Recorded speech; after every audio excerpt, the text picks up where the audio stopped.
The Magicians podcast is brought to you in proud association with the Magic Circle, Alakazam Magic and Gigio. So I can never forget, I looked over the corner of my eye, the guy's looking at me, just thinking, what the hell have we got here? Yeah, just went home, just in absolute bits. Wow.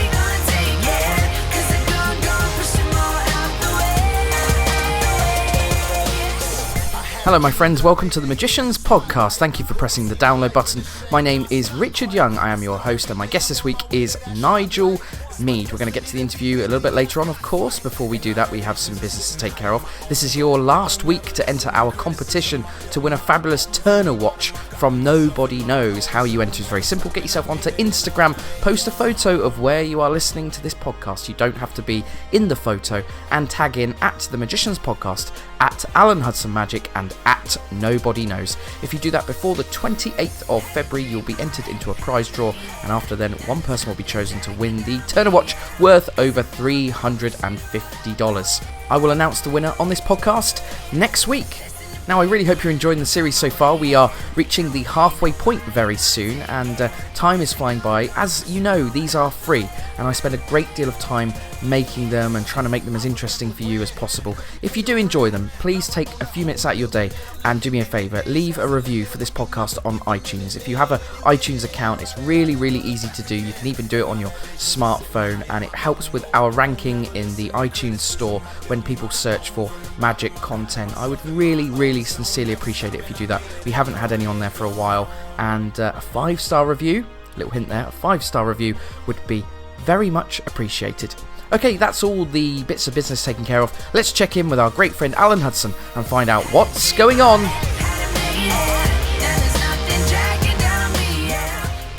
Alan Hudson, what's going on? You can tell that I'm laughing.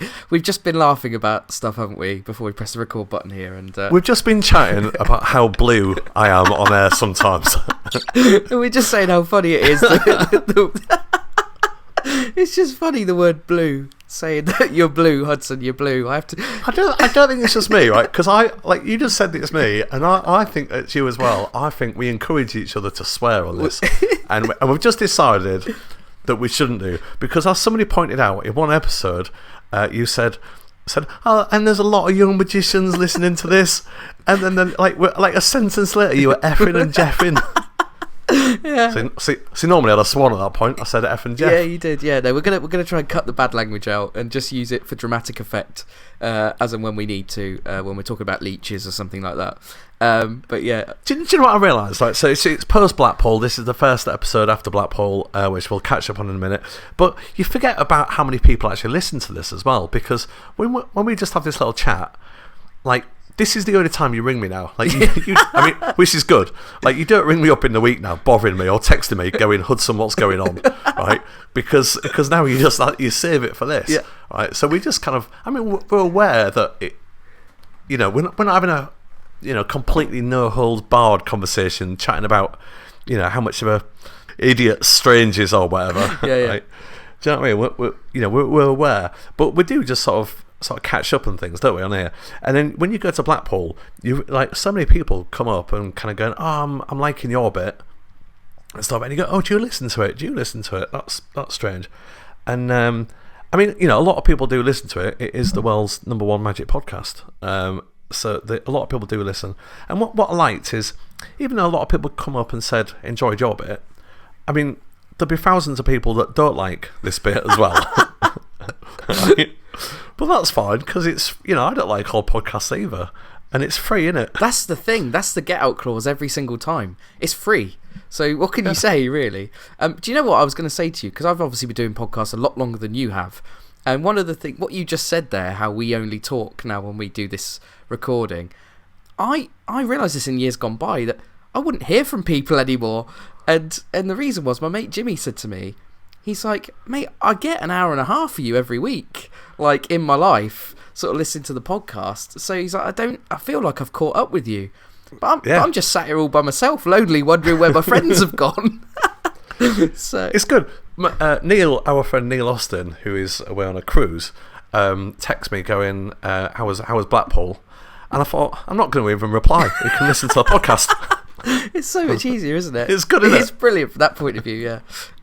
No. So let's talk about Blackpool. It was amazing. First of all, just to put cards on the table, I didn't go last year, so there's some things that I noticed that were changes, but perhaps they happened last year. You did go last year. I did. You went this year. I mean, there's some people saying it was the best Blackpool ever. What do you think? It was brilliant, wasn't it? I thought it was. I mean, do you know what? I love Blackpool every year, regardless. Even if the acts are terrible and they're bad lectures, I don't really care because it's just brilliant anyway.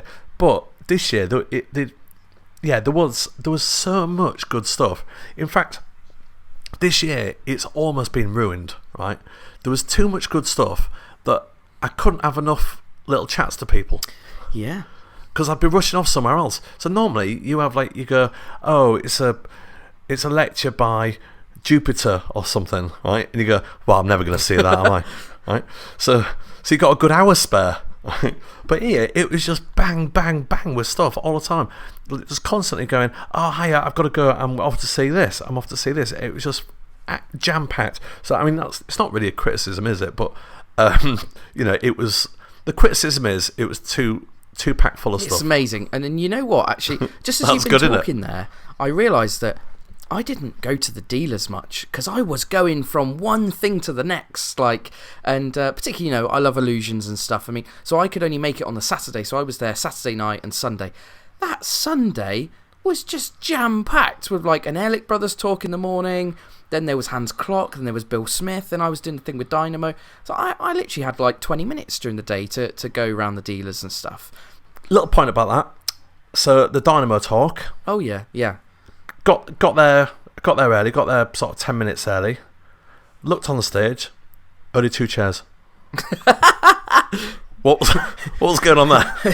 Well, it was a Blackpool Magic Club presents Dynamo. So it was not about you or I, Hudson. So you were banned from the stage, and to be honest, yeah, but we were going to do it together, weren't we? We were going to speak to the guests together. And I got there, only 2 chairs. There were rumours flying around that when you were trying to get yourself on the stage, there was a chance you were going to be banned for life. So you're lucky that you only got banned. a little picture up outside. You only just got banned from the stage, so that's lucky. So no, it's good though. Do you know what? You did a brilliant job, and world's #1 Magic podcast, interviewing one of the world's biggest Magic stars, and that room was packed, wasn't it? I reckon there was at least 1,000 people in that room, and and it was. Do you know what? It was such a good talk, and hasn't Dynamo improved as well? It's being able to do that. That's literally what I was going to say. Compared to what he used to be like, he managed to answer everything in a humorous way, in a smart way. He didn't come across as if he didn't know what he was talking about. He had great answers, some great advice, and loads of applause breaks as well. That's a good sign, isn't it? When he answers a question and then the audience applause at the end of it. Yeah, he was great. And you know what? Obviously, behind the scenes, he really they allowed me to do whatever I wanted to do. Him and Dan were very hands off, and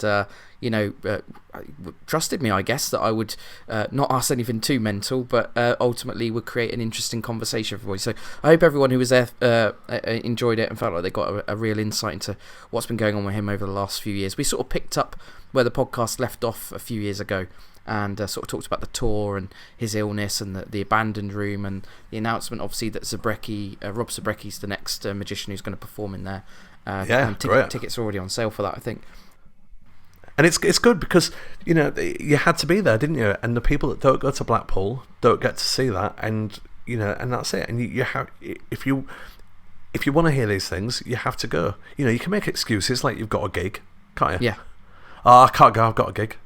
Well, all right, but you can't be asking what happened then, in a way. Do you know what I mean? You'll never really sort of get the full thing, won't you? You can get a couple of highlights. Like now, I realise we're speaking to people. There'll be a lot of people that didn't go to it, right? So it's kind of we're a bit Blackpool centric at the moment, but it's a big thing that's just happened. So next week we're not going to talk about it, are we? We're going to move on. Exactly. From Blackpool, yeah. We're going to move on, right? But yeah, if you didn't go, put it in your diary for next year. Right, dates 14th, 15th, 16th of February next year. Make sure you don't book a gig in. There you go, easy, isn't it? Also, the tickets this next year are going to be much easier to book and everything. It's all going online, isn't it? And I think you can book tickets sort of in early April, and you'll be able to actually choose your seats in the Opera House and everything. So there's so much about the convention that I noticed, having missed last year, with just how they put some things in different rooms, and they'd also kind of. All the production on the stage in the theatre, the LED wall and all the extra lights and things. It's a massive step forward. It was good to see it all being modernised. Can I? That was a step forward. Let me tell you one step back. Go on. The Ruskin. What didn't you like about the Ruskin? It's had a big refurb. I didn't like the refurb. You didn't like it? That new room to me is like a national disaster's just happened. Right, and it was like a community centre, and and we all had to sort of hang out there for a couple of days. Do you know what I mean? And it was, I didn't like it. That's interesting. So actually, you've just reminded me. My B&B was on the same road as the Ruskin, and I'm leaving it very abstract, shall we say, over which B&B I was in for the following reason. When I checked into my B&B, I was informed that it was cash only, which I thought was a bit bizarre, considering I booked it on laterooms.com. Anyway, the lady behind the counter informed me, it's cash only, love. So I go, okay. It's like your generic northern accent. So I pay it. I go, I need a receipt, right? So I go, okay, I pay you cash. Here's the cash. Can I have a receipt? Yeah, I'll sort one out later for you, love. And I'm like, oh God, I'm not going to get a receipt, am I? So anyway, I go back that night after the Ruskin, and she opens the door for me. And I go, she goes, oh, hi love, how was your night? Okay, yeah, it's all good. I said, oh, have you got that receipt for me by any chance? She said, oh, I'll do it now, love. So she goes behind the desk onto the computer, and me just being a little bit mischievous and interested in her answer, I said to her, so how come it's cash only then? It must be difficult in 2019 to, not let people pay by card. This is a quote, what I'm about to say. She said to me, it's so I don't have to pay tax, love. That's what she said. Unbelievable. And also, so the next morning I get up and there's no hairdryer in the room. I need a hairdryer. So I go down. I said, is there a spare hairdryer? Because there's not one in my room. She went, yeah, there's one, love. There's one, right? So I go... For the whole B&B? Yeah, it turns out John Allen's got it, hasn't he? So John is walking through reception with the hairdryer. And I go, can I borrow that? He goes, well, yeah, I'm taking it to the dealer's stand, actually. He's got something he obviously needs to dry with his products. And so I end up having to dry my hair and then walk a hairdryer to the Winter Gardens and give it to John Allen behind the stand in the dealer's hall. I bet you couldn't find him, could you? I'll say nothing about that. Yeah. Oh, so also in the dealer's hall, Gigio, big year for them, complete sellout. Gigio completely sold out. Sold out, have they? Sold out. It's back in stock now, though, and there's a free 30-day trial, which I'll tell you all about a bit later on in the episode. That's great. That's great news. My two favourite products, which I saw, one of which I bought, one I couldn't buy because it was sold out, but the guy was still demoing it. I bought David Penn's signed Bent Torn, which I've got right in front of me here, actually, and I've been playing with this afternoon. It's like a really nice follow-on to Coin Vexed. Did you get it for free? Or I did not. I had to pay for it, but it's worth it. It's really good value, actually. It's a great trick. There's a lot of great thinking gone into it. And the other one was Level 1 by Christian Grace, a Vanishing Deck, which was on the Vanishing Ink stand. I thought this was absolutely brilliant. It fooled the hell out of me when I saw it. And it was one of those tricks where he couldn't wait to show you how it was done. Yeah, you took me over to see this one, didn't you? Yeah, the method was so clever. So yeah, I really, really love that. What about you? What were some highlights for you? I'll tell you, my highlights weren't really tricks. I'll tell you one thing about, when people say, oh, Blackpool, it's a bit expensive. Yeah. Right, going. I'll tell you one thing it does, right? I think it saves you money, because you can look at tricks that you might be thinking about buying, and then you go and watch it in real life, and then you realise that it's quite angle sensitive or something like that, or that the cleanup at the end isn't great or something. So there's quite a few tricks that I'd kind of gone, oh, I wouldn't mind seeing that, and then I'm not going to name them, but I watched them live, and I reckon that saved me about 150, 200 quid. Yeah. Because I saw it live and I went, oh, that's terrible. Yeah. Anyway, so there's a sort of, it's good, isn't it? That's saves you money. I'll tell you the three things that, well, we'll come to the gala shows in a minute, right? The gala shows are always my favourite thing, but the daytime events, there's a couple that I really liked. Talk on TV Magic. Mm-hmm. There was a little panel. So this is in the Renaissance room, and which is like when you go up to the Spanish room. You go to the Spanish bar, you turn right, and you go up the steps. Yes. Right. But instead of turning right, you turn left. Right. You turn left. You get all the good stuff. All the good stuff's up there. It's like going first class on a flight. Right. You don't turn right, you turn left. Right. And all the good stuff is in that room. And there was a panel discussion on TV Magic, really interesting about the ethics of pre-show work and all that sort of stuff. I wish I'd seen that. Russ was on with BGT, talking about those things. A couple of people talking about who were consultants for TV shows, talking about their ethics and what they think is okay and not okay to do, and about compliance. So sometimes, it's the TV company themselves that won't let you do a thing, or all of that stuff. Really good. And on a similar theme, the following day there was social media magic. Again, a couple of the same people on there: Tom Elderfield, Rory Adams, Luke Dancy, and joined by Neil Henry and Magic Singh. Talking about social media stuff, about hitting it on the Instas and yes, on Facebook, and which is the best one to use. TikTok. You heard of TikTok? I've not heard of TikTok. No, of course you haven't, Grandad. It's because you were at the social media magic day. Yeah, it's good. It was so they were really good, and our friend Ronnie James Piper, episode 80. If you've, I'm sounding like you now. Well done. Episode 80. Episode 80. So give a little talk about the House of Illusion as well, and that was a nice little talk as well. Like giving 20 points, and he had a nice PowerPoint type display about things to do to get your own venue or to get your own projects going and stuff. Those are three things that were real highlights to me, because there was a panel of people that would be very hard to get in a room any other time. You can't get that level, that quality of performer and consultant in a room at the same time at most, say, a one-day convention, right? And so, yeah, they were brilliant. It was brilliant. My highlight with regards to talks like that was I saw the Bill Smith talk. Oh, yeah, you said about this briefly, but it was brilliant. Why was it good? Why was it so good? So if you don't know, if you're not in the world of illusion, Bill Smith is a Las Vegas builder, and over the years he's built stuff for David Copperfield. He basically built the whole Lance Burton show, and he's also, a lot of the stuff Hans Klock does, Bill's bought.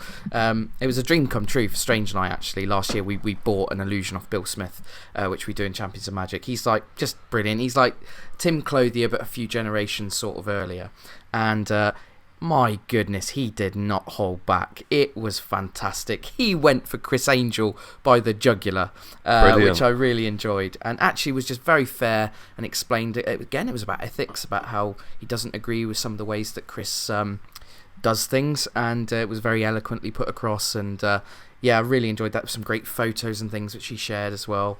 So yeah, that was my sort of daytime highlight. Definitely was the Bill Smith talk. I hope I'll be back in Vegas soon. I would love to have him on the podcast. I don't know if he'd do it, but it really was one of the highlights for me. Okay, so let's talk about the gala shows. I wasn't there Friday. I was there Saturday, Sunday. What were some of your gala show highlights?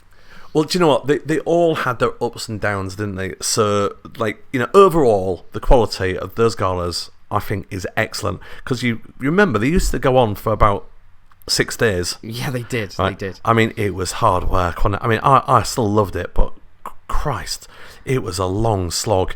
You had to take bottles of water in, didn't you? A meal, rucksack. You were in for the long haul, right?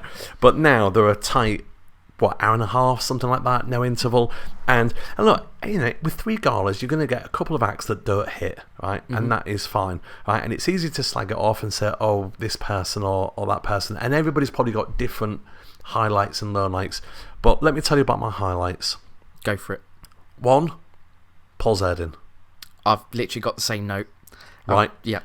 Now, you were on the front row, I noticed, because you could tell every time that camera came across, and you were there in the little Team Dynamo, weren't you? Yeah, at the front. I was unbelievable to have a front row seat, yeah. Did Sam, the puppet, call you ugly? No, it was a guy about 4 seats along from me. I think he was looking at you. It wasn't, I promise. From where I was sat, and I was looking at Sam's eyes, I'm pretty sure he was calling Richard Young ugly. I was actually a bit sad that he wasn't talking to me, because I've seen that bit before, and it's really, really funny. So Paul Zerdin, episode 74. Yeah, episode 74. My goodness, you know what? I mean, look, the guy won America's Got Talent and has been around for years, but I just couldn't believe how good it was. I mean, I absolutely believed that I was not watching him like going, oh, this is a vent act. That puppet is so alive and has such character, and the bit when he puts him in the bag and he's talking to the bag and you're hearing the voice coming back from the bag, it's some of the best stuff I've ever seen. I sent him a message, actually. I just sent him a message saying, I hope you don't mind me sending you a fanboy note, but I mean, I just could not fault it in any way. Do you know why? Because every single word is scripted and together, and we saw some acts over the course of the convention, and the acts are just a little bit loose, right? They don't know quite what they're going to say, or they haven't quite worked a thing out. But Zerdin's act, he keeps it tight, doesn't he? Yeah. And that is the important thing. Keep it tight, right? Every single word. There's no deviation in that. It's within an inch of anything. It's an absolute masterclass. Well, I'll confess something here, and that is, as you know, I'm the biggest Hans Klock fan in the whole world. So the Sunday night gala show, I actually saw both shows. I sneaked in to watch the first show as well. I had a late show ticket, and I just watched from the back. And so I watched Paul twice, and yeah, like you said, just so tight, word for word, perfect. I can imagine the deviation between both of those acts that he did was, what, a sentence or 2 sentences maybe it was a joke that he put in or something. Did he put anything else in or take anything else out? In fact, the most fascinating thing would have been to put a stopwatch to it and seeing if it just was, within a couple of seconds one of the other sort of thing. It was a masterclass, absolute masterclass, and I really, really want to see his full show now, which I haven't ever seen before, so I hope he tours again soon. He was great, and as I say, like, lots of people don't go to Blackpool. We could just list off a load of names, going, oh, this person was good and that person was good, but there was loads of great people, right? But I think can we just mention Hans Klock? We've got to mention Hans Klock, right? I mean, yeah. I mean, last week's episode, which, let's get to in a second, right? Last week's episode, but man alive, Hans Klock, he's the best, isn't he? Yeah, he's just the best. He's just amazing, and I honestly, there is not another performer in the world that I watch that just gives me so much joy to watch and happiness, and it's just fun and exciting and bright and colourful and magical. And I've got to tell you this, one of the funniest things I heard over the weekend. So I don't know if you weren't there, then at one point during the show, Hans explained that the theatre stage has a rake, which for an illusionist is really difficult to deal with. So that's where the stage is basically a slope downwards, and of course all the illusions are on wheels and they run away. And Strange and I have had to deal with it a few times when we've been performing, and it's really difficult, and it almost can ruin it for the performer, actually, in terms of you're just worrying about things rolling away from you, or right when you're trying to get into the flow, you're having to put brakes on and off. I was once in a bass. I did a swap for somebody for a thing. And I was once in a bass, and all of a sudden, I felt the ground sort of rumbling a little bit. Uh-oh. and then I could hear the audience go, oh. But because you're in this thing, you don't know what's going on, right? And then I sort of, I heard it sort of stop for a bit, and then it rumbled again, slower. And then there was like the after the show, and then I got the knock to kind of come out, right? And then it was only afterwards that I found out that this thing had rolled right to the front of the stage. It was about to fall off. Goodness me. But the guy had come back on and caught it, and then had to push it back again behind the curtain. Well, Preston Nyman for me, said the funniest thing about it. After the show, we were all just raving about how much we loved Hans Clock, and Preston Nyman, completely deadpan, went, yeah, you know what? The guy's just an absolute hero. Not only did he have that rake to deal with, but every time he was trying to do a trick, some witch would come on and give him a curse. So I thought that was brilliant as well. It was brilliant. As I said, I watched both shows and just utter joy, and I've just got to go to Vegas and see his show. I've got to go and see it. The only bad thing about it was we were in very different seats. You were front row, I was a bit further back, and I couldn't see your little face when Hans was on. I'd love to see your face again while Hans is on. It's like a child, like when the favourite kids TV shows on or something, like Dougie, right? Comes on. It's something like it's just utter joy. There's no other word for it. It's just utter joy. I love it. Absolutely loved it. It was brilliant. And the podcast last week's been really well received. The interview with Hans Clock, which is episode 83. There you go. Did you get a lot of people coming up to you saying about that? Yeah, I thought. I did. I think I've said this a few times now, so I think it's becoming redundant. But I think it was one of the best ones. now you can probably. I don't know, look back and go, oh, you said that last week and the week before, but it was so brilliant. Like, it really was. It was such an excellent episode. And, because at first I did think, oh, it might be a bit hard to understand because I didn't know how good his English would be. But it's got brilliant English, really, really easy to listen to. And I like the fact he talked about money a little bit as well, didn't he? Which you must have loved. Yeah, I did love that. In fact, the last 10 minutes of his interview in particular, he just really opens up about the troubles he's had over the years to do what he does, and and the fact that he's not a millionaire and stuff like not. that. And I assumed he would be, to be honest. I just thought by now he's probably got £1 million in the bank, but you're right. He's got all them people to pay, buys all them illusions. He don't care, does he? Yeah, he doesn't care. What a life, though. Hey, what a life he's had. So there we go. Yeah, that was Blackpool. Is there anything else you'd like to say about it? Or I think it was a brilliant Blackpool altogether, and well done to Russ and Russ Brown and all the Blackpool Magicians Club. It's a really tough job they've got, and I thought they did a brilliant one. I thought it was excellent. I have no idea how they are going to top that next year, and I can't wait to see how they try. It's going to be brilliant. Yeah, I'll be back again next year. Every year, in fact. It's love it. Yeah. Oh. And then he fell off my chair there. That's brilliant. So this week we are talking to Nigel Mead. He's a friend of yours, right? You did the Magic Circle Christmas show with him a few years ago, I think. Yeah, Nigel's one of these people that I'd heard about because just in the corporate work, that I do, every now and again his name would come up, or when you do stage things, you get to sort of hear about. It's like Close Up, right? If you do Close Up, the same names come up, right? Because it's the 80-20 rule, isn't it? That 20% of the people do. Have you heard this before? I've not heard this. Share this. Right. The 80-20 rule is this: that I think it goes for wealth as well and stuff like that. Is that 20% of the people earn 80% of the wealth. Oh yes, I have heard this. Amazing. Yeah. Right. And it tends to happen in a lot of things. So, for instance, in corporate work and Close Up, 20% of the magicians will be doing 80% of the work, and that's why names come up time and time again. Yes. Right. So anyway, Nigel is one of those names. His name came up a lot, and I'd never met him before, and then we got booked to do the Magic Circle Christmas show one year, which is an excellent show by the Magic Circle. We've mentioned it before on the podcast, over Christmas time, and me and Nigel just had a right laugh from start to finish. It was so good. We were both like little kids really, because we were just going, I can't believe that we've been booked for this show. Yeah. As a kid, I would read about the Magic Circle, and then I'd read about the Magic Circle Christmas show, and my dream as a kid wasn't even to be a member of the Magic Circle. It was just to go there one day, right? Then I became a member of the Magic Circle. That was amazing, right? Member of the Inner Magic Circle, right? This is just like getting out of hand now, right? This is like getting crazy.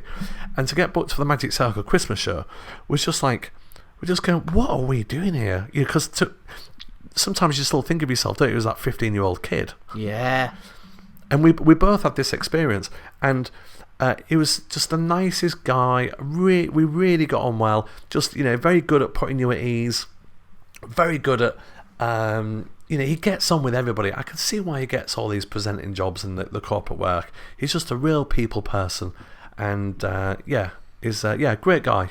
We had a great week, and then we've kept in touch ever since, and see each other every now and again. Saw him at Blackpool, and great. I had actually never met him before making this podcast, so we've sort of collaborated on this podcast over the last few weeks and put together what you're about to hear together. Actually, it's been really, really great fun. And actually, do you know what? Just before we get into it, just one final thing which we should have touched on. I never saw Martin Sanderson at Blackpool. Did you? I did, yeah. He was there. He was there, yeah. I saw him. Had a little chat with him. We talked about the Omni deck. We talked about the bookings. I never saw him. I'm really sad.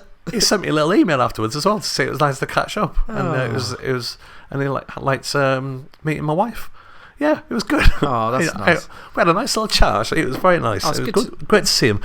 It's good to know he made it, and I hope my path does cross with him at some point. Sorry, we've taken a bit of a sidetrack there. Yeah, but this is going to be. I think you're going to really like this podcast. It's got a bit of everything. A bit about presenting, a lot about being a close-up magician, and a lot about chocolate cake. So I hope you enjoy my kind of podcast. Yeah, I hope you enjoy it. Let's hear from the great man himself. This is Nigel Mead.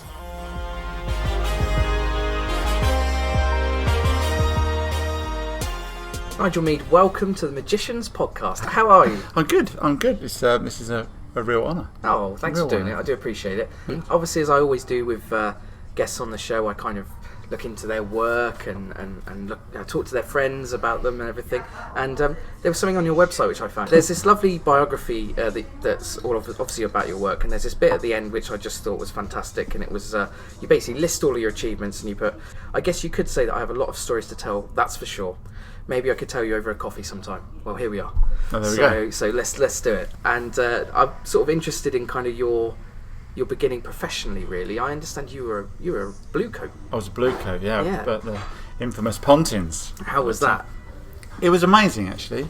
It was just, you got stage time. Do you know what I mean? It was just one of those places where you just went and did it. Did you work with anybody famous who's now famous? No, they were. So Shane Ritchie was kind of the one that everyone. He was a few seasons before. Right. Everyone said, "Oh, a bit of Shane Ritchie was here. It was going to be amazing." Okay. But no one from my sort of group. But I was only a blue for one season.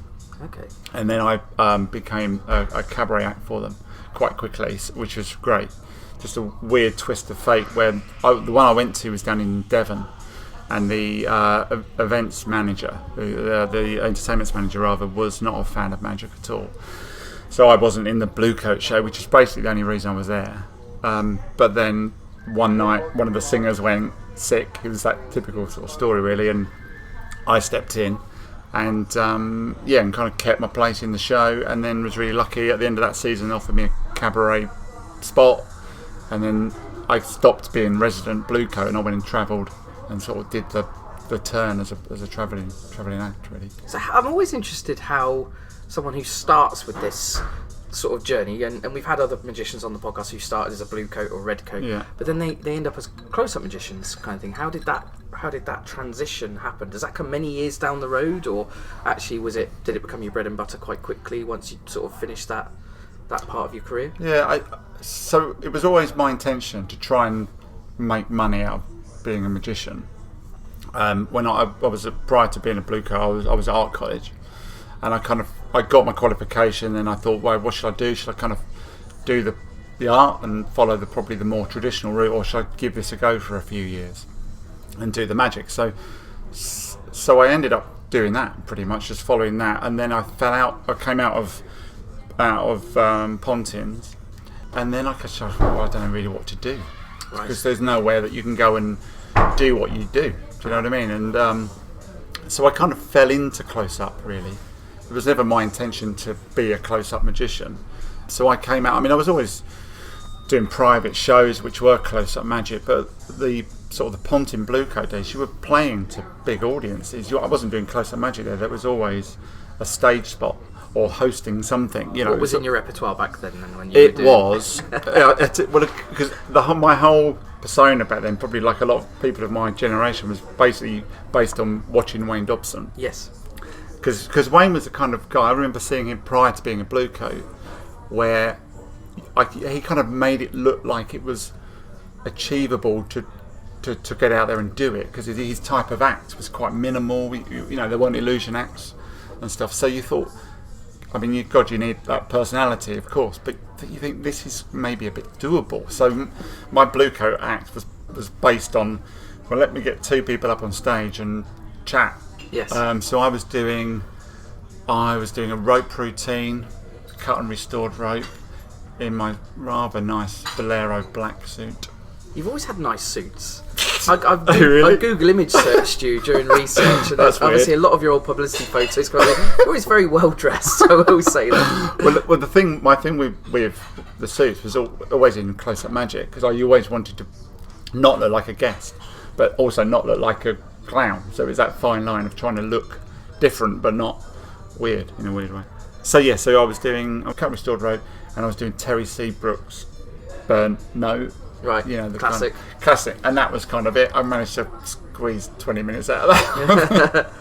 Yeah, and then that's it. And then my touring act was probably not too dissimilar, actually. And then left Pontins, which I haven't had a great time, but then fell into close-up in the restaurants and stuff. One of your friends said to me that he'd mentioned you'd gone to art college, and said it's still quite a big part of your life, actually, that you've got lots of art in your house and things. Is it still a love and a passion of yours, and what kind of things float your boat? Yeah, art's massive. I mean, that's my kind of the problem with magic. When you do it for a living, you lose your hobby, don't you? Yes. So art's now kind of become that. So yeah, massive art fan. And also I think we can take a lot of inspiration from it as well. I've always, in all my consultancy stuff, I'm always, because obviously quite often it comes down to a reveal of something, and I'll always look to see if we can do something that's art influenced in that way, be it sculpture or something. But yeah, I mean, that's my kind of go-to switch off art, really. I love it. Are you more kind of an observer, or are you creative yourself? Do you paint or draw? Or? Yeah, paint a little, but I mean, I'm not, Yeah. it's not, I'm not to Darren's level or anybody like that. But I'll always go to galleries, and I'm always across what's happening and stuff, because I just think it's amazing. Who's your favourite, or have you got some favourites? Yeah, I mean, people you would sort of know, I guess. I mean, people like Peter Blake, who did obviously you may know the collages from the Beatles stuff. There's a guy called 3D who's part of that whole Bristol scene. He's actually a Massive Attack. He does amazing work. He's part of that whole Bristol and Banksy scene. And there's people like Estelle Vin, who's a stage designer and set designer. She does incredible stuff. Does a lot of visuals for Kanye West. And I mean, it's just all the old stuff is great. I say old, but the kind of less contemporary art. But some of just the way they cut through is incredible. Yeah. Yeah, it's really, really impressive. So you mentioned then that you started with the close-up, and then you moved into the restaurant scene. I heard you created quite the empire with TGI Fridays, which, by the way, I don't know if you can tell, but I do love my food.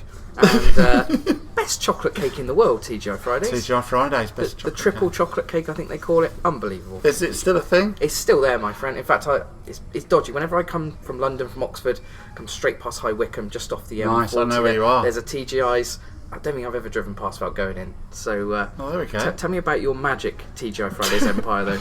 So that was an old one. So I after the Pontins sort of run, I approached a local TGI's. They already had a magician on a Saturday. I convinced them to have me on a Sunday. That went well. And then there was this thing they were having in London, which was their late licence laws. So the way late licence laws worked was you had to have some form of entertainment in your restaurant in order to stay open later, past midnight. And a lot of restaurants obviously didn't want bands or anything too intrusive or that would take up table space. So I ended up being part of that, which was great. So they had to have a magician or entertainment to stay open until 1, 2 a.m. And that law's gone now, so it's irrelevant. So I was doing Leicester Square TGI Fridays every Friday night through till 2 a.m. I mean, can you imagine? Can you imagine? It was. But Come on, it was a long time ago. What was the fee as well? You love this, don't you? It was the fee was crap then. So that was every Friday, every Saturday, and then I mean, I was doing like 6 of them a week. Six TGI Fridays a week. Yeah. I mean, cut me in half. I was red and white stripes. It was brutal. Wow. But on the flip side, like I was trying to get my stage time at Pontins, I had experienced everything at TGI's at that point. From, I mean, one night we had a guy at 1:30 in the morning, absolutely, drunk beyond belief, trying to impress the girls next to him, doing blockhead on himself. I was doing some, polite magic, and he was like, "Here's one for you," and he pulled out the nail and started bashing it in his face. The girls were thinking, this guy's phenomenal, and then of course his nose exploded and he's in Charing Cross.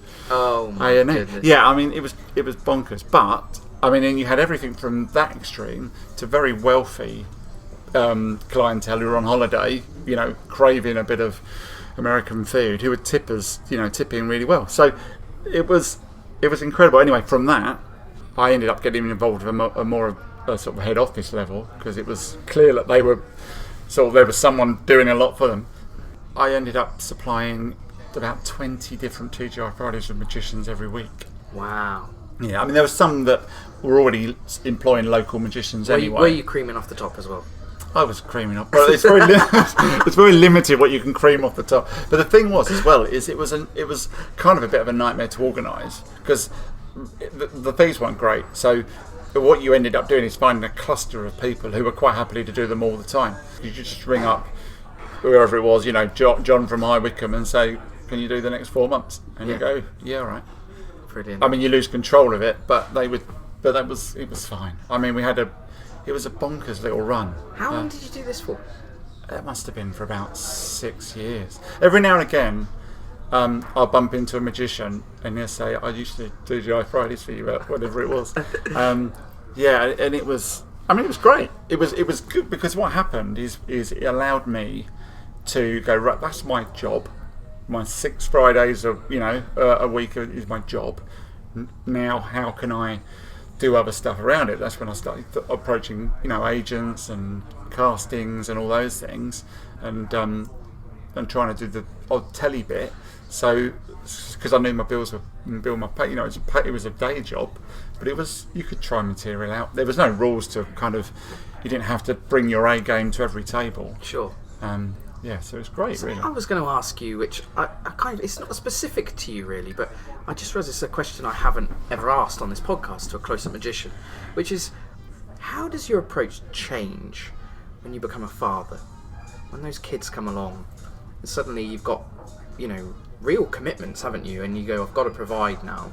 Did it change the way you run your business and the way you tried to get work? And It's a really poignant question. It didn't change the way I worked, because I've always been quite disciplined. I've always believed that you get up and you treat it like a job, and you give it the respect that it is your job. I think what I questioned more were the types of job I was doing. Actually, it was kind of a little bit like, I didn't want to make my kids proud necessarily, but if I'm saying this is my profession, am I achieving the best that I can within it, rather than just being busy?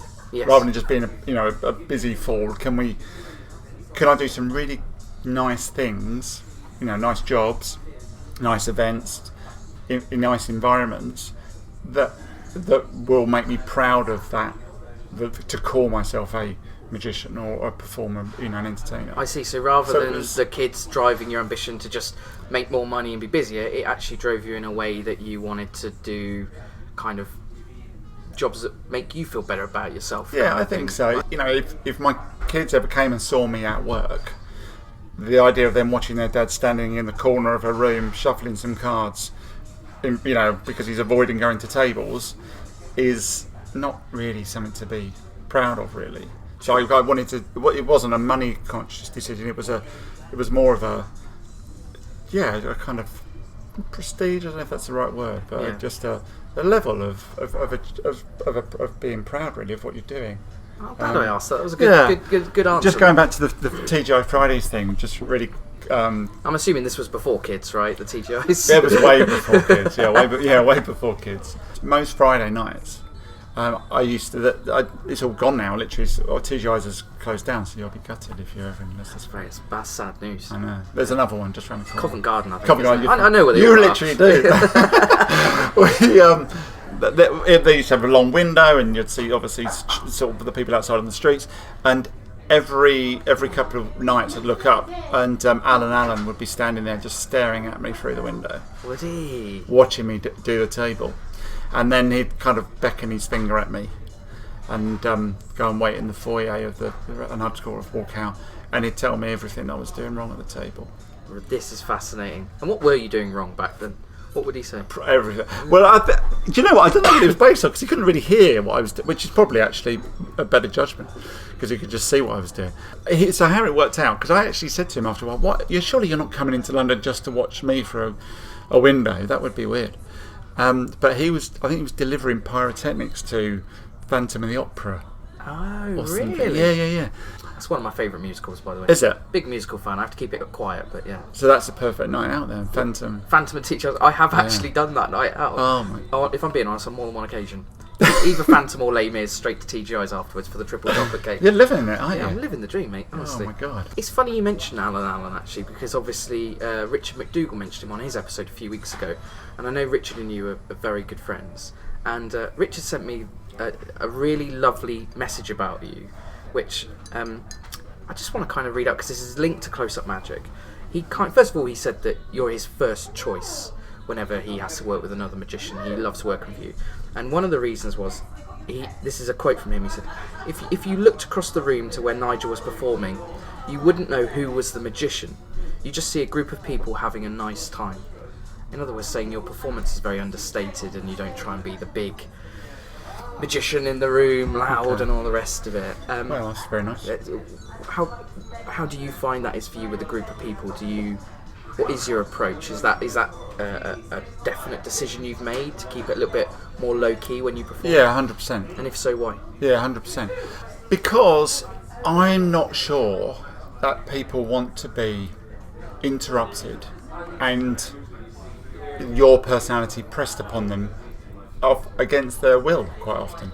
So who are we to do that? Yeah. Do you know what I mean? Of course, yeah.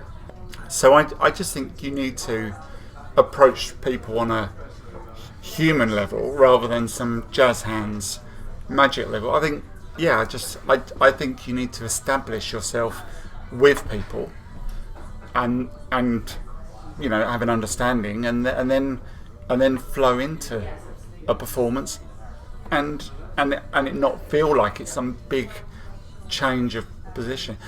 Every now and again I'll see a magician and they go to a group, they talk to them, and that's fine. And then they go into kind of like show mode. And you can see in the audience's eye, the guest's eyes, they're like, oh, why are you now talking at me? Right. Why are you... Yeah. It's like the posh telephone voice comes out as well. Yes. And I understand we have to do that on stage because it's a different dynamic and things quite often. But you've gone from being very conversational to...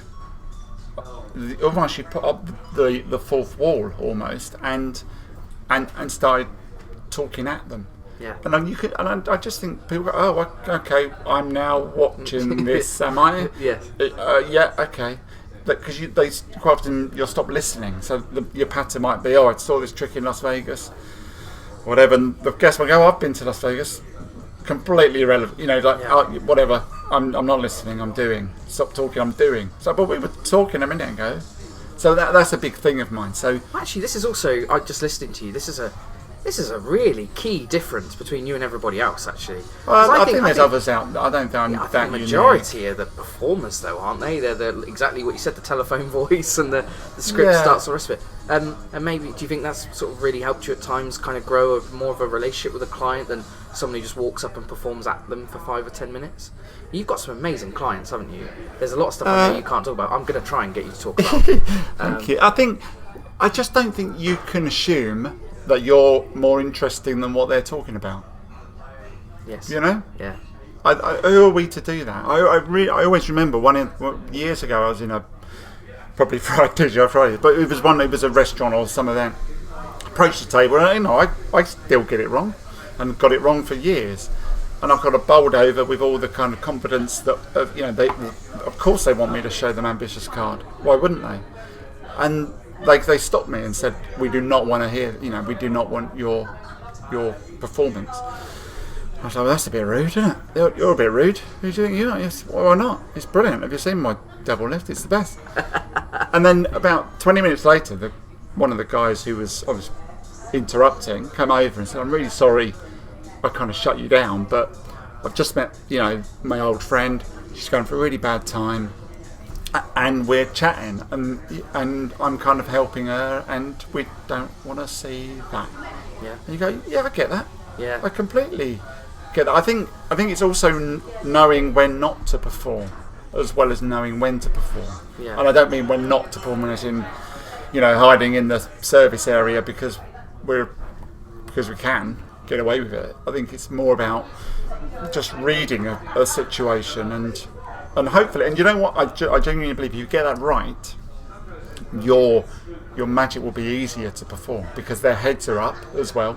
So you haven't set this dynamic of, catch me if you can sort of situation where, oh, okay, right, I've got to watch the magician now. They're so much more relaxed. Their body language is so different. Their demeanour is so different, and as a result, they're actually easier to fall if that's your aim. I don't think it should be, but they're easier to enjoy. They're easier to enjoy. And how do you do that? Is it just a process of observation for a few seconds before you approach a group? Is that what you do in terms of getting an idea of what's going on within the dynamic of the group, or? Yeah, I'll always do that for sure. And also it's areas as well. In the event, be it if they're nearer the bar, or if they're kind of loitering for nearer the food, or whatever, or the dynamic of a table. And also quite often trying to spot the alpha male in a group, or just a dominant character. And you'll be surprised how much you can do that just from being 6 feet away. And with an alpha male in a group, we all know what you're talking about. Is it better to perform for everybody else, or do you try and make a connection with him? Yeah, I'll always try to make a connection, but again, you try to make a connection on a humane level, rather than a weird. Yeah, I just don't like that dynamic of catch me if you can, really. Sure.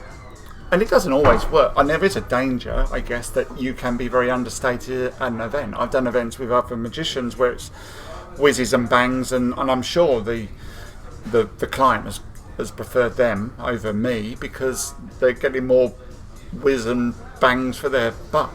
Yeah. But I just think you're running a lot if you're doing that. I think you just need to talk to people like you care. Yeah. And I'm not suggesting people don't do that, but I think if you do that, you'll be amazed how much more they give you back. So this is what I'm going to try and get out of you today. I consider myself a broadcast journalist, so I would too. So I heard a rumour, and Richard McDougall was part of this, and he didn't talk about it on his podcast. In fact, at the time I didn't know about it, but he never brought it up himself because he's modest. I heard a rumour you have done a show, basically, for the Queen, like in a room, royalty, heads of state or whatever, I don't know all the royal terms, but you and Richard did a gig recently where that was the gig. You were basically performing for that level of people. Is this true, first of all? It is true, yeah. Yeah. So true. Can you tell us what the gig was? It was 40 kings and queens invited by our Queen for a luncheon. Yeah. Guessing you didn't get this gig by Buckingham Palace googling London magician. No, I don't come up. No. So how on earth do you land a gig like that? Well, that was through Richard, very kindly. Yeah, so that came to me via Richard. So I had very little part to play in that other than to turn up with one of my nice suits on. And and it was a joy. It was amazing. I mean, those jobs are incredible because we all work hopefully a lot, and quite a lot of jobs blur into insignificant, some ones, and just sort of become job sheets. But jobs like that are memorable. I mean, did I get them all standing ovation? No, it was a very polite. Was it one big table or was No, it was a drinks kind of affair, which was easier, really. Yeah. I mean, it was bonkers, but in a Sounds insane. It was insane. It was insane, and I managed to get hold of they were going through for dinner. Well, I didn't spend dinner with them. I managed to get hold of the table plan, and it's just a who's who of royalty. Really? Yeah, it's bonkers. But bizarrely, security quite loose. Turn up, I'm the magician. All right, in you go.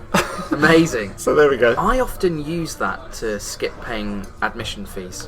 For Les Mis. Not Les, Does doesn't it work? work at Les Mis. There's a place called Blenheim Palace Yes. near where I live, and it's quite expensive to go in there for the day. But they often do events, and I found out if you just go up to the gate and go, "Hi, I'm the magician for the event today," it's so ridiculous. They go, "Oh, Right. okay," and they just let you in. Does it mean you have to turn up in a suit and have a They little just bag? assume it's in the back, don't they? So Oh, you're driving in? Oh yeah. Nice. Just let you know if you ever want free admission Free to Blenheim admission. Palace. That's why people listen to this podcast, for practical Yeah, advice that's like that. Where does that work anywhere? I think it'll work pretty much anywhere. So that's interesting what you say actually about sometimes the places where you expect the highest security are actually the lowest. I remember Strange and I years ago took an illusion into a shopping centre in Swindon, and they locked us down so quick and threw us out of there. Oh, really? But then I remember that we then tried to take a squeeze box right up to the front gate, the front doors at the BBC just over the road, and they literally just were like, "Oh, they must be here for a reason, I don't know." And we were there for ages before we got kicked off, and we were trying to film us being kicked off. Yeah. So yeah, it was quite. I'm sure if you walked up and down Park Lane in a black tuxedo on a December night, you could probably drink for free and do whatever you. Yeah, I mean, I say it was loose. I'm sure there were surveillance cameras and snipers on us at all times, but it felt very relaxed. That's amazing. So we'll wrap up the conversation with Close Up now, because there's so much else we need to talk about. But one of the things I wanted to talk about, because you've been doing it for such a long time with Close Up, is just how have you seen it change from your perspective over? I mean, your website says you started in 1990, so that means you're coming up for 30 years now. Thanks. As a Close Up magician. Wow, it's an amazing run. How has it changed from your perspective? Have you seen it change? Obviously, there's more magicians. Do you find the fees have gone down or up? Or I think, I mean, it's a different world now, isn't it? And I think the way you get those kind of jobs has certainly changed.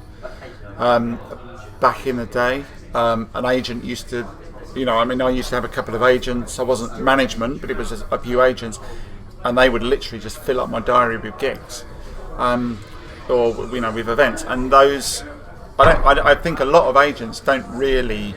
I may be wrong because I don't perform Close Up Magic for agents very often anymore at all, really. But I think a lot of that level of Close Up Magic for agents has gone, because I think it's so easy just to find one online, and somebody in the office can find one online. And every now and again I'll get an email which is clearly one of those kind of, "We found you online," and then I think you're into a bidding war. And then, are you going to do longer than the other guy?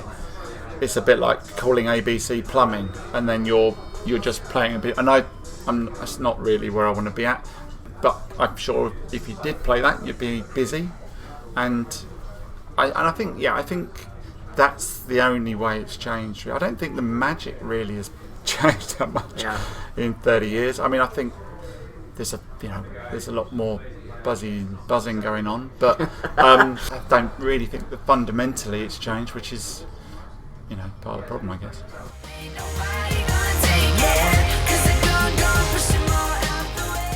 Whether you're new to magic or a seasoned professional, Alakazam Magic are here to help.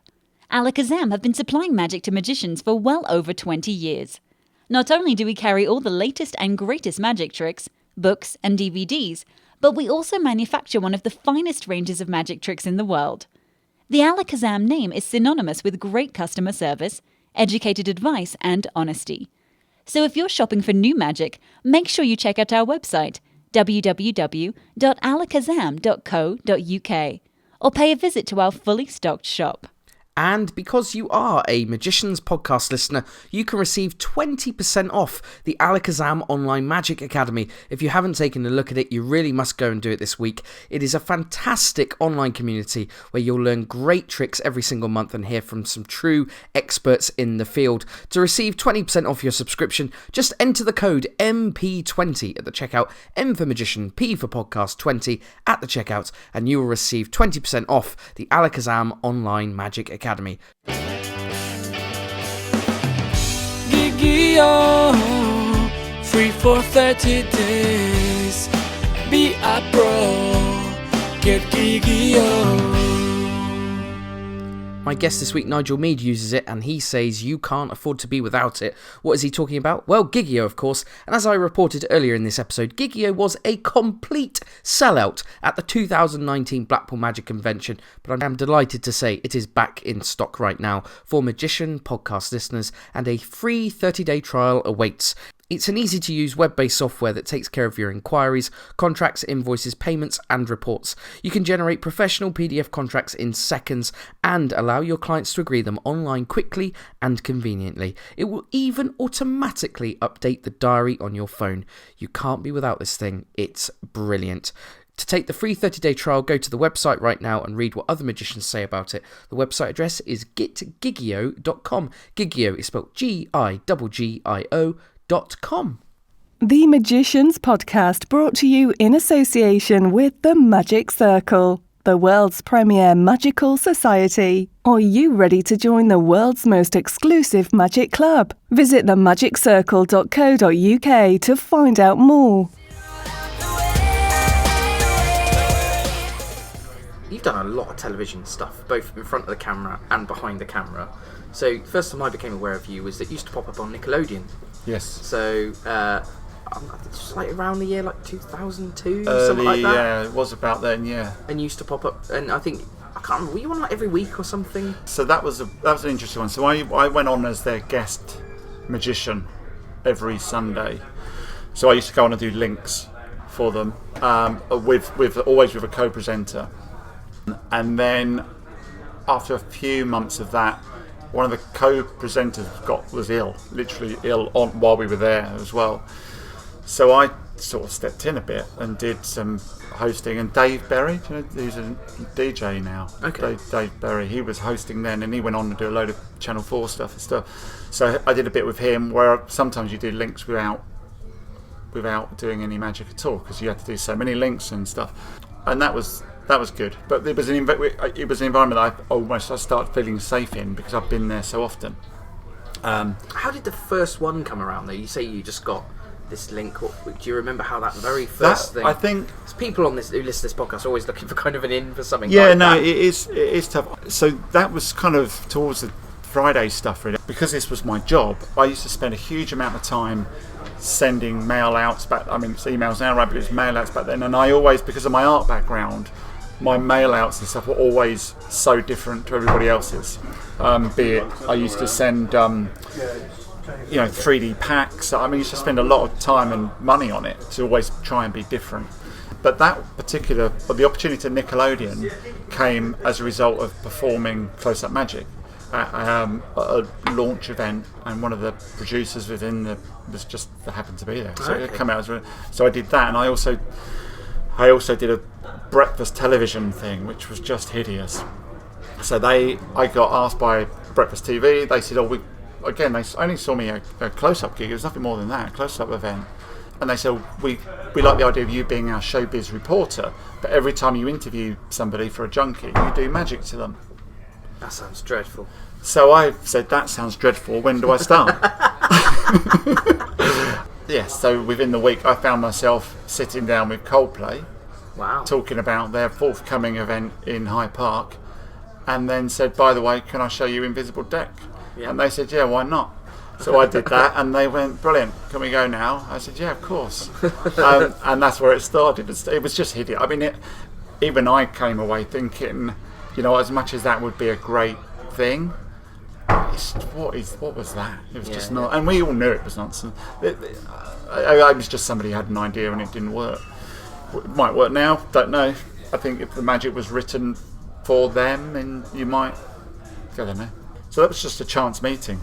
And I backed it up with all this fancy art designed stuff. Yes. And they gave me 1 day, and then I did a month, and then it turned into a bit more.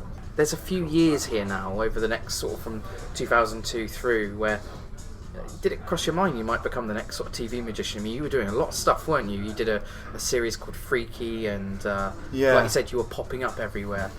Was that your focus, or why you thought, you know, I really want to try and be the next Wayne Dobson, who you mentioned earlier, or something? Did you feel that was ever a chance that could happen?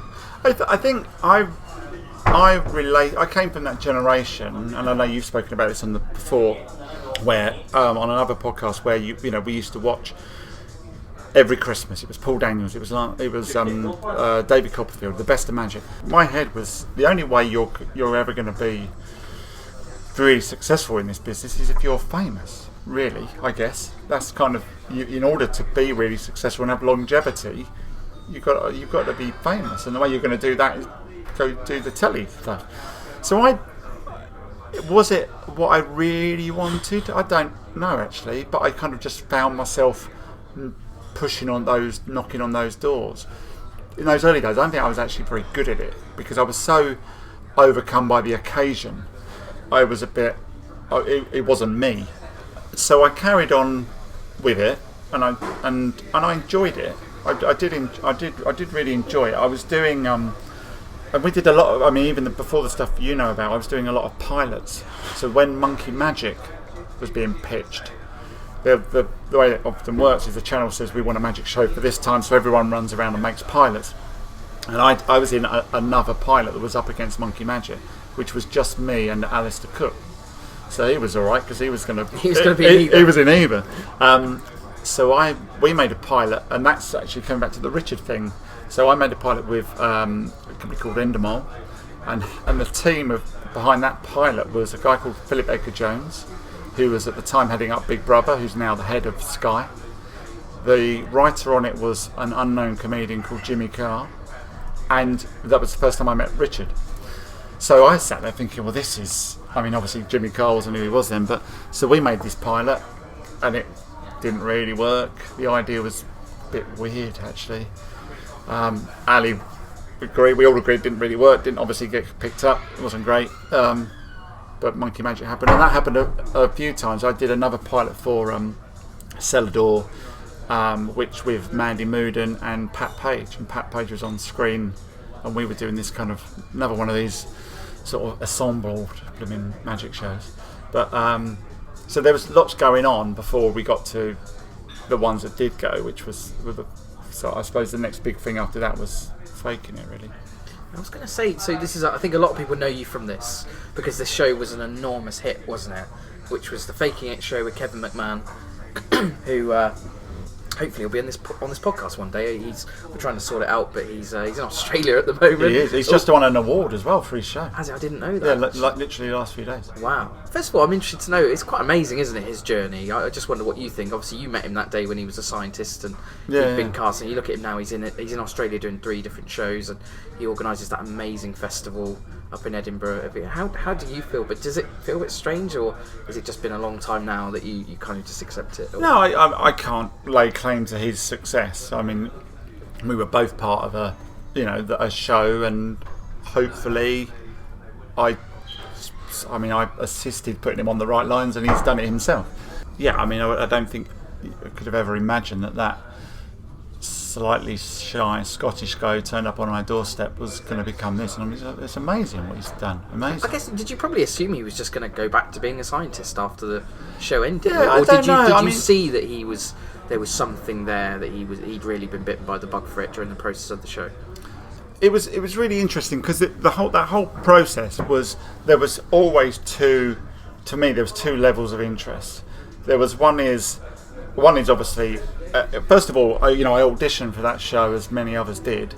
Luckily got it, and I was really proud that I got it and did it, because it was one of the more feel good shows that were kind of utilising that reality-esque. You know what I mean? There was nothing negative about faking it. They were always good. But I was very aware that I was going to be held as this kind of mentor, expert, and obviously that's not the case, but it is in the kind of telly package world. So I was very aware how I had to come across. And even silly things within the production of that, they said, right, okay, Nigel, we're going to shoot your bit tonight, which will establish you. So we're going to come and film one of your shows. And you just have the back of your mind, it's got to be a good one, because if it isn't, you're meant to be the expert, right? I mean, we both know the realities of the dynamic, but if that's how you're being perceived on telly or in the show, so you kind of go, right, okay, I've got to make sure I'm on my game, So it was as nervous for me, I think, as it was for Kevin. I should just touch on this, actually. I should have done this at the beginning when we started talking about this, just in case anyone didn't see it, because it was a long time ago. The format of the show was that basically, the show was called Faking It. They bring in someone from a different industry, teach them something entirely new, and then they would have to fool somebody, basically, to believing that they were really in that industry. So Kevin was a scientist, and he was trained to be a magician. So traditionally the shows were an hour, but our one was an Easter special, so it was 1.5 hours, right. 90 minutes. So they had to generate another bit. So amazing opportunity there. So that other bit became Penn and Teller. So the plan was, we kind of sketched it all out. I was going to be the lead mentor. Then later on in the line, Penn and Teller would come in to assist, and then he'd come back to London, and then he'd have to perform in front of 3 or 4 judges. And they would with another group of magicians, so it'd be a magic night, essentially like a Monday night magic thing, and then they would judge which one they thought was the fake. And that was really hard, because I was getting calls back at the end of the project. I was getting calls from some of my mates going, "I've been asked to do this Channel 4 show," and of course it was dressed up as a different show. Right. So I thought that was quite risky to go on a show where you could be spotted as, we think that guy's the faker. Yeah. Like, no, actually, he's been doing it for 10 years. So I kind of had to steer a few people who I knew away from it. They were approaching me saying, "I've got this great opportunity for a Channel 4 show." And I was like, yeah, maybe not. That's really interesting. Take it. So I got Pat involved with that, Pat Page involved with Faking It.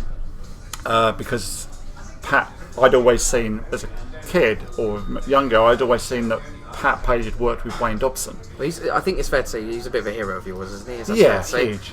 Yeah. So when I got Faking It, it's like, well, we need Pat involved, and Mandy Mooden got involved as well, and we kind of mapped this plan out really, and it was always intended we'd hit. You're making a TV show, so you'd hit certain points at certain places, and then Penn and Teller would step in and do their thing, which was amazing for me, because they were part of that planning. So I'd have calls with Teller, and we'd discuss what we were going to do and how it's going to link. You say yourself on your own website, they're like your main magic heroes, aren't they? I think they are for a lot of us. So that must have been pretty surreal, right? Yeah. When you're mixing with them. What were they like to deal with through that thing, like I said, when you're on the phone with them and what have you? Yeah, I'll never forget the first time I spoke to Teller. I was in a Pizza Express, and do we have kids? I've got 2 stepchildren who are younger. If you ever saw the show, they couldn't help but be in it. And I was just sitting there on the phone to Teller in a Pizza Express, having me, American hot. It's just bonkers. But that was great, because I went over to the show. We obviously we were filming, but we spent some time in their warehouse. Doing some amazing stuff, and Kevin was great. The dynamic was, it was a really stressful situation really, because it asked a lot of my family. I had a lot to gain out of it. The accolade of working-ish with Penn and Teller, the exposure, But really, my family were kind of just, well, now we've got film crew in here it was very intrusive to them. So it was quite a high level of intensity, and also during the run, because the time is real. I was lucky enough. I was doing a lot of corporate work, so I was going off to I went to Malta for nearly a week. They never covered that in the show because they didn't want to, obviously. So I was leaving Kevin almost stepping in to my family. So that was I remember a scene in it where you kind of say to him, I think you're a bit frustrated with his commitment at one point, and you say to him, listen, I've turned down a job for tonight to spend this with you. And, But see, that's where the lines of TV and reality are hard, because I genuinely felt like that. I did feel that, to a point, but I would not have that conversation with him on camera first, because we're building a relationship. So, but of course the producers are, punching into me. How are you feeling? Well, I'm a bit frustrated, but I'm going to have a chat with him over No, don't do that. Wait until tomorrow night when we're filming it and it's all beautifully lit. Yeah. And I'm thinking, well, actually, you know what? I don't want to do that, because as much as I've signed up for this, he's becoming a mate, and that's not what you do to your mates. So you kind of have the conversation over a coffee, and then you kind of have it again. And then, but I can't watch it back, because there's one bit that I really can't stand watching back, which is the end, which is when he's doing his exam, or his exam, I suppose, his performance, and I'm sitting with Pat and Mandy, and I'm acting like an absolute football hooligan. It's horrible to watch. Is it really? Yeah, because and I'll tell you why it was, honestly, is because it's all it had to be shot in real time as such. The day of the big thing, I was, petrified. For him, but also because if he doesn't get it, then how does that, show me, and all those things. So it was a big day, for me. So skip breakfast, skip lunch, skip dinner, and then you turn up, and of course, come on guys, it's the big night. So the champagne's flowing, and I'm sitting there with Pat. I'll never forget. I'm sitting there with Pat, and Manny was there as well, three of us, and I'm like, whoa. I'm not a drinker. I can't handle my drink. So when he's, hitting his marks, and we're watching him on a monitor, I'm like, oh! It's like, this is vile man coming back. And you watch it back thinking, let's control yourself. But what that was just it all pouring out of going, thank God this is over. Which, it's bonkers. It's not brain surgery, but at the time, it's what was going on in the world, what mattered. What mattered. And of course, Paul Daniels was one of the judges, and that was another big thing, because he's, like, for us all, he was the guy that recorded every Christmas. So it was a whirlwind, bonkers month of just Penn and Teller, Pat on my team, Penn and Teller on my team, Paul Daniels judge. There must have been times where you were going, how have I gone from TGI Fridays to this? Exactly. Right. It's kind of like absolutely. a surreal moment. And I wasn't known still not known in the magic world for, he's the obvious guy to do that. I remember Paul Daniels asking one of the production crew, so who was mentored him then, and it's like, never heard of him. Really? Yeah, but why should he? Yeah. But then you found out, Pat's involved along the line, and it's fine. Yeah. Yeah, and then Pat, from that, I went on and did a show called Freaky, which you mentioned, and Pat came with me on that, so he was my consultant really, and I was really lucky, because his way of just cutting through everything was amazing. I think there were 2 series of that, wasn't there? Freaky, yeah, there was, yeah. That was a great show to do, but that was a bit of a turning point for me, because as much as I enjoyed being on screen and all that brings, I actually really enjoyed writing my bits and producing those bits with it. Yeah. I got the director is a good mate of mine now. It wasn't the first time I met him, and he went on and has done amazing things. I worked with him on Skins, and probably done a bit of stuff on that for him, and he does huge things now. But the way I was really interested in the way he chose to shoot it and the way we'd write it, and on that we went off to, literally me, him, sound recordist and a cameraman went off and shot in Ibiza with no agenda. We just went out and shot. It was just brilliant.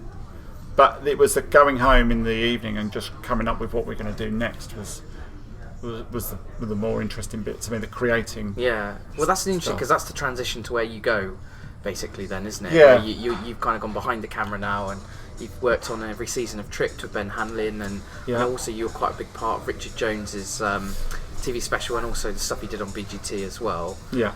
Can I ask first of all, which one do you enjoy being behind the camera more than in front of it, or? I think I'm of a stage age, same thing, now where I'll happily go in front of camera if it's something that I would want to do and I think reflects me. I wouldn't necessarily want to just go and do something for doing its sake, just because of what it can bring. So no, I'm happy behind camera, and I think it's really important actually that if I'm going to work behind camera, then my ego shouldn't want to be the guy in front of camera. So I think that's quite dangerous. Mm-hmm. So for your relationship with the performer, I think that's a really fine line actually. And I think you've got to be. I think if you step over that, then you're in trouble. I think your ego needs to be left at the door. That's really interesting, actually. Yeah. Let's talk about Tricked, because that was 3 seasons it did. 3 seasons and a specials. Yeah. One of the things that occurred to me, I became aware that when it got its 3rd season, the budget for it got slashed quite dramatically. That's what I've heard. Yeah. Obviously, also by then you guys have burnt through a lot of material. Yeah. So you're looking. It's kind of the time you need a bigger budget, isn't it? In a way, because you've got to find some new things and up your game as well. But that's the opposite of what happens. The budget gets slashed, and you guys have still got to keep it to the same size. How did you guys deal with that process? What were the conversations that took place to deal with the reduced amount of money you had to spend on it? I think what they do is they cut your budget a little bit, and then you still deliver, and then of course they go, oh, well, you've managed to still deliver, and so we cut it again, and then we cut it again, and it sort of often dwindles down like that. Yeah, I think we felt like we were done on it. As much as we all want to work, it gets to a point where you go, okay, so here we go again, because the plots were always. The function of the plot was always the same, right? It was kind of poke somebody a bit and then make it better, or whatever it be. So you just find yourself on writing days. You can say, "What about if we do X?" And you go, "That's a bit like what we've already done, isn't it?" Also, you got to have your finger on the pulse of what else is going on out there as well, right? So Yeah. well, that's a bit similar to what somebody else has already done. Or... Yeah, absolutely. What we ended up doing is we ended up trying to write smarter, so the magic became smaller and the plot or the story became bigger. Does that make sense? Yes. So rather than vanishing cars or pushing caravans off cliffs and all the costs that relate to that, one of them might end up with the method being a Himba wallet, which we've got in the cupboard anyway, and then writing backwards almost to go and right, let's find a funny plot. So you tend to try and find, but magic shows are expensive to make. Yes. Yeah, they are, and producers or some production managers just fall over every time you have those conversations. They're just expensive things to make. And they don't understand why? Is that what you're saying there? Or production managers who've worked on magic before get it. But magic shows are a bit of their own beast, really. So they don't follow the traditional rules. There's a big lines in the budget for things they don't normally have to equate for, like a magic producer or magic consultants. Traditionally you'll have a specialist consultant dip in and out, where on Tricked, myself and Martin were there every day pretty much. And then what happens is in series 3, the intention was to cut our days down, which was our doing as well, our choice. But then because it's a magic show, you're the bottleneck. So everything has to, you have to sign stuff off, ideally. Yeah, so it's tough to make a magic show on a cheap budget, unless of course you're doing street magic. we did some street magic in Tricked, and that's the easiest stuff to shoot, isn't it? So if I think back to sort of all 3 series of working on Tricked, and they were tense times. There's a lot going on, stressful situations, and that's where I lean on, Martin Roney was just phenomenal from, all across. He's got a very different skill set to me, calm, considered, brilliant mind, magic and plot as well. So I mean, that whole thing, right, is I genuinely believe you should surround yourself with people who, in your opinion, are better than you, because then you up your game rather than stay in the gear that you kind of feel more comfortable with. You feel Martin brings that out in you? Oh yeah, 100%. Because I know that I've got to. It's the same as when I'm working with Richard Maduga as well and others. It's that I've got a great magician called Ben Woodward who's phenomenal, and on those, he's a great mate. And when you work with these people, you have to up your game because their natural setting is fantastic. I've heard an amazing story about Tricked, which is not on a street, it's on a boat. It's to do with a fish. I wonder would you be so kind to share this story, because I have heard it before, but it's just a brilliant story. It's hideous. We wrote this plot, and so Ben was on a boat. This is Ben handling obviously the trick. So Ben's on a boat, and we're doing a photo shoot with a celebrity. Always rely on a photo shoot with a celebrity. Ben takes his watch off. This boat's at sea. Always, you always write these, and you're in the Caribbean, right? And you end up, you end up by in Clapton, the Lido. So the guy's got a very expensive Rolex watch. Ben accidentally, obviously on purpose, it goes over the water, into the water. Panic. Don't worry, Ben says, I can sort this out. I've got a fishing net. Digs down, pulls up a fish, cuts it open. Inside is the watch. Yeah, exactly. So she goes, that's fine. Did it when we were actually shooting down by Chelsea Harbour, and we'd hired this boat, and we went round and did a little recce on it, and looked at our method, and went, yeah, that's fine. We can do that. Happy days. Book it all in, and of course.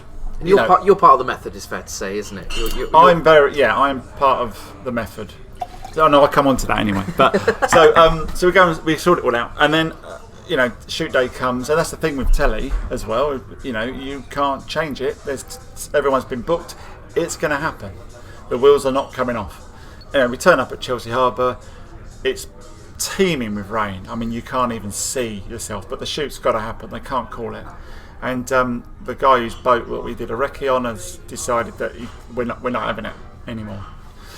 So production managed to, get another boat, but it hasn't got the bits we need. So we're now basically changing the method in the pouring rain when celebrities turning up in 10 minutes.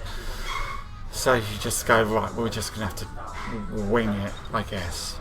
Right, it's just hideous. So this boat's off and it's rocking around all over the place. And Ben's doing what he's doing up on the top, on the deck, gets the watch to me. I take it off of him, cover it, make sure it's obviously cleaned up, put it all in the bag. Probably a sound problem as well, is that fair to say? No, it wasn't a sound problem. Really? No, I promise you. Because you can't be a sound problem because we're hidden camera. Well, there we go. You're absolutely right. There we go, see? Of course, yeah. That would be weird. Yeah. So no sound problem. So all in real time. So there's a bit of, adrenaline's running. So watch gets loaded, and then I've got a window, like a traditional porthole. A porthole, yeah. But a very small porthole. I mean, the size of a sort of side plate. So I've now got this guy's. This isn't a duplicate watch. This is actually a Rolex. This is actually his Rolex. And we're in the middle of the Thames, bobbing around in the teeming rain. I'm feeling sick for many reasons. And then the watch is in there, and I put the fish is in my hand. Genuinely super dead, albeit obviously because you've got a watch in it. My hand goes out the porthole. I can't get my other hand out because there's not enough room. So I'm now holding this oversized fish, which has got the thing in, and I'm just holding it there. Waiting, because we kind of mocked this solution up that Ben was going to smack my wrist with the fishing net, And then at which point I would tip it into the net and he'd come up with it, which kind of makes sense, right? You go, that's a good solution, isn't it? Yeah. But I can't see because the hole on this boat that we've now got, the porthole's too small.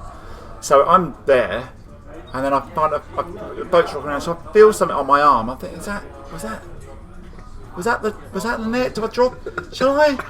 Maybe not. Let's wait. Maybe he's gonna have another go. And then he obviously did do it, but I didn't feel he did it. Then cracked my wrist, and then I literally just dropped this fish. And I'm, and of course the next 4 minutes I'm just praying that it went in the net. Yeah, I had no idea. No idea. I mean, it's just hideous.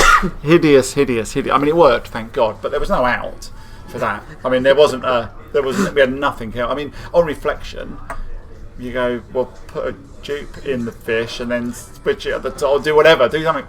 I think what I love, if you had dropped it, you would have had to have explained to the guy, yeah, we were meant to have a different boat. And, I would have done the whole process. You'd have to go, and I couldn't see out the hole when I dropped your watch off the absolute. Yeah, and you just go, but it is interesting. It's one of those things where it had to happen. When you're part of a team like that, you can't be the weak link that says it's not happening. Because if a camera guy has a problem with the camera, they just get another camera, don't they? It just happens. So it was, it was petrifying actually. So also, there's another story I heard, which is that you once did a cigarette advert as well, and it was you were up against Duncan Trillo. Yeah. To get this God, advert. this is embarrassing. And actually, this kind of was a bit of a game changer for me. So this was back in the day when I was really trying to sort of do every bit of everything and see what I was sort of getting good at. And one of the casting, I did a few adverts, and one of the castings was, I mean, God, I wouldn't do it now. Morlin, they wouldn't make them anyway, but it was a cigarette advert.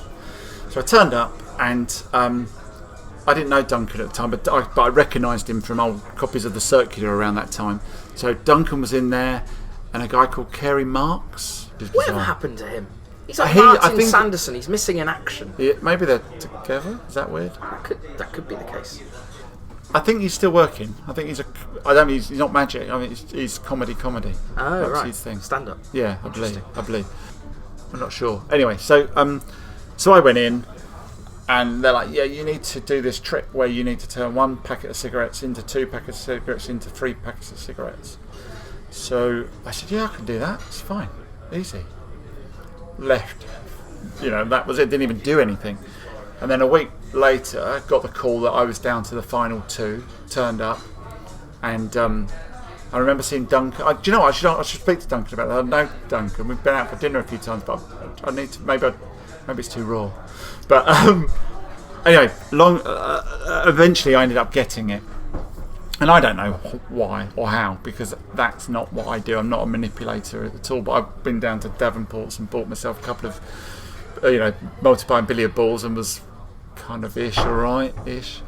So, and the guy who was directing it had just come back from Hollywood. He was some like Madonna videos. He was the big hotshot guy, and anyway, I blagged it pretty much, thinking I could kind of take this on and do it, and then they delivered these multiplying cigarette boxes to my house with a note saying, whatever you do not damage them. They've been made by Pinewood Studios. They're £1 million. Don't damage them. They are the product for the product in the ad. And I just couldn't do it. I just couldn't do it. I mean, just couldn't. I just couldn't do it. You mean the actual manipulation of Yeah, the trick? I mean, I just about. I mean, you just go, that's a Duncan job, Yes. isn't it? And then I'd never forget. And this is why it kind of was a bit of a game changer for me. I went in because they wanted to see it before the shoot, a couple of days before, and I did it for them, and it was just a bit rubbish. And I dropped one of them, and the whole breath went in the room because I'm damaging these boxes. The director, I can never forget. I looked over the corner of my eye, the guy's looking at me, just thinking, "What the hell have we got here?" And just went home just in absolute bits. Wow. Just like, what am I? Anyway, I couldn't get out of it.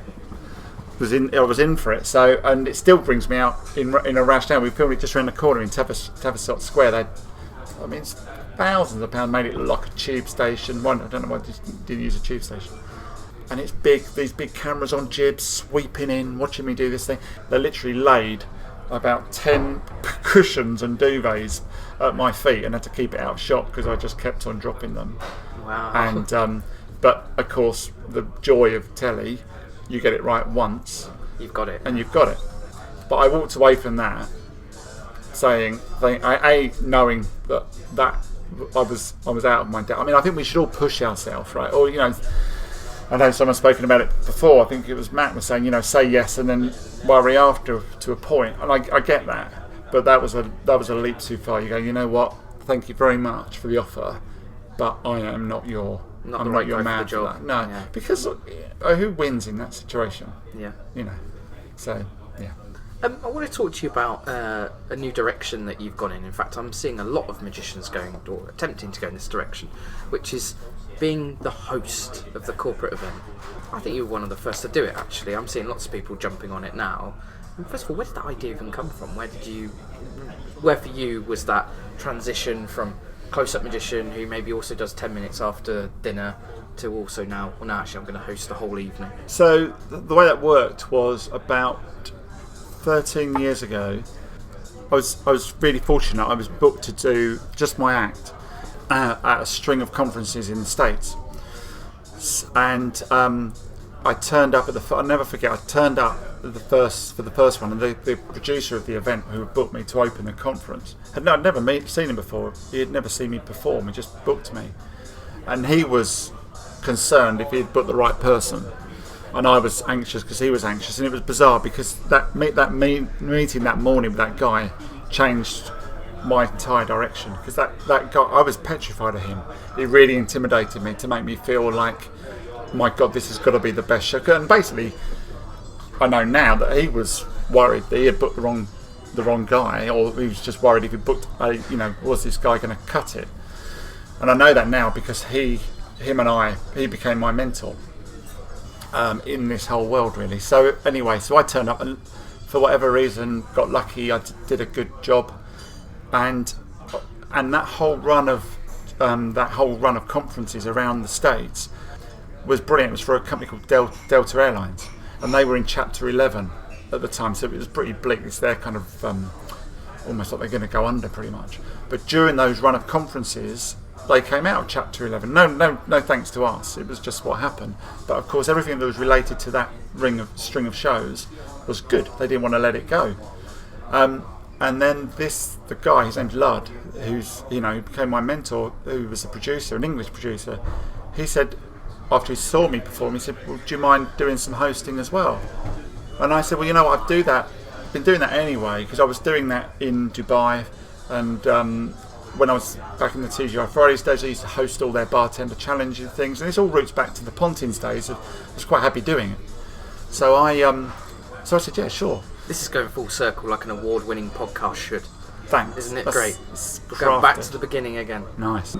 So yeah, so I said yes, of course, and then we developed, he and I. So if you want to go real full circle with it, that guy Ludd, who became my mentor, who sadly lost last year, just basically crafted me into that role of a host, but not a magician who's hosting.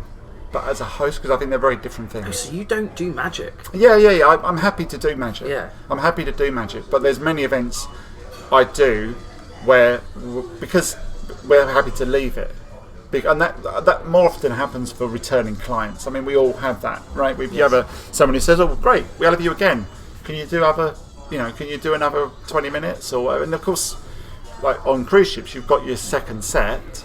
Hosting's very different. Hosting's a very different skill set to being a magician, I believe, and it's taking me, and I'm not anywhere near as good as I want to be at it.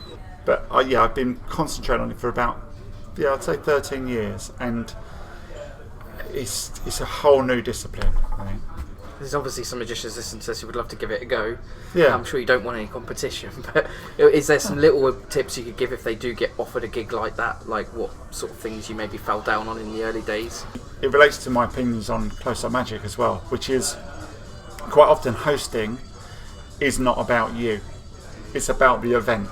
I mean, and I think I think if you're the after dinner or if you're doing 20 minutes wherever that is, that for that time, that is about you, and it's your job to make it about you and make as big an impact as you can, because you have a finite window. When I believe when you're hosting, you shouldn't, in my opinion, keep that same momentum, the energy you give at your peak in your cabaret. You can't give that. It'll be exhausting to do, and it's exhausting to watch. And that's very hard, I think, for performers to not turn the gas up to 5 every time. So I think that would be sort of just look at your levels. Yeah. Does that make sense? Yeah, it makes perfect sense, actually, yeah. Like you said, you're there for the whole evening most of the time, right? So you can't be all guns blazing at 7:05, can you? It's got to build to it. No, you have to create a pattern to it. Your discipline, you have to be very disciplined to not make it about you. Yes. I think, personally. But I where it does full circle for me is I do go and host the events, but I also get, again, harking back to the full circle stuff. It's the creating. So like I did on Tricked, or I was doing in the art school things. Art College Days is I work with a production company and view the whole event. So be it the awards, be it the openings, be it the keynotes, the transitions, and we try and make them as unusual as we can, or not necessarily quirky, but just to surprise and delight and engage with people. And a lot of my clients now, I work with them from conception of the right through to delivery, which is what I enjoy, because then you're part of the team. That's amazing. If you think about it, you are literally incorporating all of your skills into what you're doing now. Going back to being on Nickelodeon, doing a link. Now that's what you're doing now. You're linking things together, but also using your magic to entertain, but then also, like you said, getting involved with the backstage stuff and the production side. It's brilliant, isn't it? You're the right guy for the job, actually, to do it, aren't you? It's what I know. It's I think what my advice would be is find your groove and do it, really. And I know that's really hard, but I think, and also I've had other people point them out to me, and I think that's important too. If you can find mentor type figures who can spot something in you and push you in that direction, because we don't know. We work on our own most of the time. And the only other people we really talk to are magicians half the time, and they're all fighting their own battles with what they are, and what makes you different shouldn't just be, I'm going to wear a different coloured suit, or it's got to be authentic, because if you want to do it for a long time, you can't fake it. Hey, see what I've done there? There's your end. Boom. This has been great, Nigel. Fantastic. Thank you so much. I think every time I go into TGI Fridays from now on, I will think of you. Thanks. So there's probably a card on the ceiling somewhere. It probably is. This has been great. Thank you so much for doing it. Cheers. Thanks for having me.